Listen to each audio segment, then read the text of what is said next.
Muhammad yang menguasai dirimu. Makanya kamu pagi-pagi ngambilin air itu, ya kan? Terus, nah itu kan begitu-begitu terus cuci. Itu namanya apa? Namanya apa? Berwudu. Oh, wudu. Oh. Kenapa Anda berwudu? Mensucikan dari hadas kecil. Yang membuat Anda berwudu? Perintah, karena perintah. Iya, makanya Anda ini hidup di bawah kontrol, di bawah kendali Muhammad. Karena agama ini kontrol kan? Iya, betul. Makanya berbicara kontrol, betul itu kontrol, betul. Saya setuju. Kendali. Kristen berbicara mengenai kontrol, berbicara mengenai kendali pemerintahan. Di mana di hati ini harus Bapa di sorga dengan perantaraan Tuhan Yesus dan dengan perantaraan Roh Kudus memerintah seseorang, mengontrol seseorang. Kemana dia harus melangkah? Nah, Islam juga seperti itu. Islam itu juga berbicara mengenai kontrol, berbicara mengenai pemerintahan. Nah, siapa yang mengontrol di dalam agama Islam? Allah dan Rasul-Nya. Makanya orang Islam seperti itu ya karena Allah dan Rasul-Nya. Artinya di hati orang Islam yang bertahta itu Allah dan Rasul-Nya. Apa bedanya dengan Yesus juga kan? Bedanya begini. Kalau orang dikontrol oleh Bapa di surga, oleh Tuhan Yesus dan oleh Roh Kudus, orang tersebut akan baik. Orang tersebut akan melakukan hal-hal yang baik. Sementara kalau dikontrol oleh Allah dan Rasul-Nya, Allah dan Muhammad, orang tersebut menjadi jahat dan sedeng. Lu gimana? Coba sekarang gini. Emang Yesus bukan manusia? Jangan lari ke situ-situ dulu. Sebentar. Kita bicara mengenai dampak daripada dikontrol. Sebentar. Gini. Tadi bilang Roh Kudus. Oke, sebentar. Gini, saya tanya dulu. Sama. Kalau orang dikontrol oleh Allah dan Rasul-Nya, maka orang tersebut akan melakukan berbagai macam kejahatan. Contoh, saya kasih contoh. Kalau ketemu dengan orang non-muslim, maka harus diperangi. Perangilah orang-orang yang tidak beriman kepada Allah dan Rasul-Nya sampai mereka setor jizyah. Makanya biasanya kalau orang sudah betul-betul dikendalikan oleh Allah dan Rasul-Nya, mereka bawa rangsel dan bor, itu seperti itu. Tahu bom Bali, tahu bom katedral, tuh tahu seorang perempuan yang masuk ke Mabes Polri dan ingin mencelakai Kapolri, tahu? Itu akibat daripada dia sudah dikendalikan oleh Allah dan Rasul-Nya. Itu. Lalu untuk hal-hal yang sederhana saja, itu orang-orang yang berangkat ke Arab, yang nyium-nyiumin batu di sana, itu akibat di hatinya memerintah Allah dan Rasul-Nya, Allah dan Muhammad. Makanya dia pergi ke Arab menciumi sebongkah batu. Sekarang saya tanya, yang memerintah di hati Anda Allah dan Muhammad nggak? Allah dan Muhammad. Oke. Sudah berangkat ke Arab? Belum. Menciumi batu? Belum. Kalau punya duit disuruh berangkat ke Arab nggak cium batu? Sunnah, cium batu sunnah.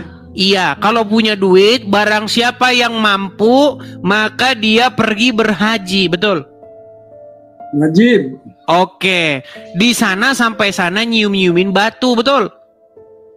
Sunnah. Iya.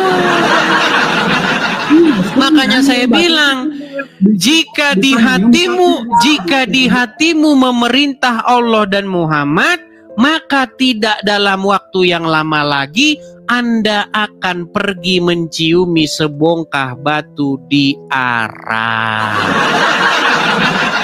Nah, begitu. Tetapi bagaimana? Ya, itu kita berbicara mengenai pemerintahan. Itu kita berbicara mengenai pemerintahan Allah dan Muhammad. Tapi bagaimana kalau kita berbicara mengenai pemerintahan Bapa di surga dan Roh Kudus dan Tuhan Yesus? Tidak. Anda tidak akan dikendalikan untuk menciumi sebongkah batu. Karena itu adalah perbuatan yang sia-sia dan mohon maaf, perbuatan bodoh. Sekarang saya tanya, batu dicium-ciumin biar ngapa? Nabi Muhammad yang tahu.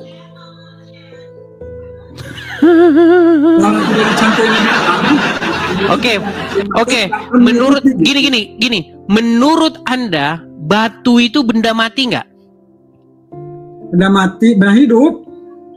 Batu benda hidup. Makanya mereka ini penyembah berhala.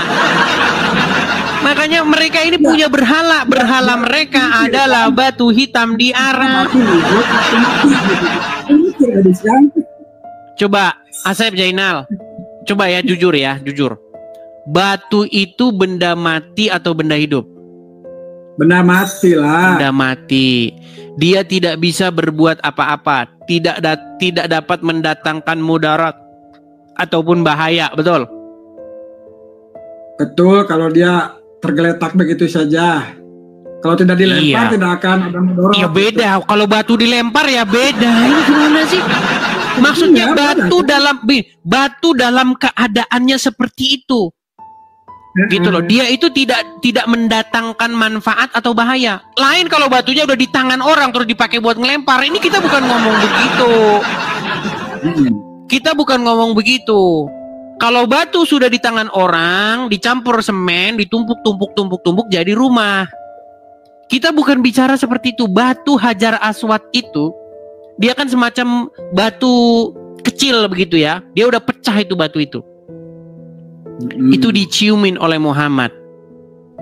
Ya.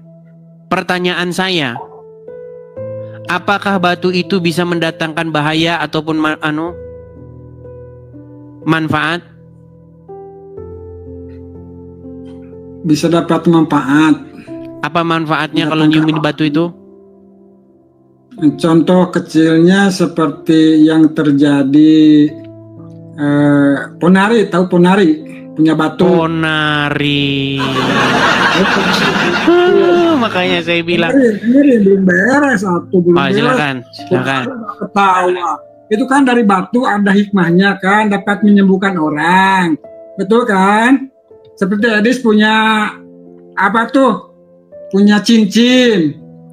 Diolesin gitu, bisa menyembuhkan mata gitu. Ada hikmahnya gitu. Nah itu yang dicarinya itu.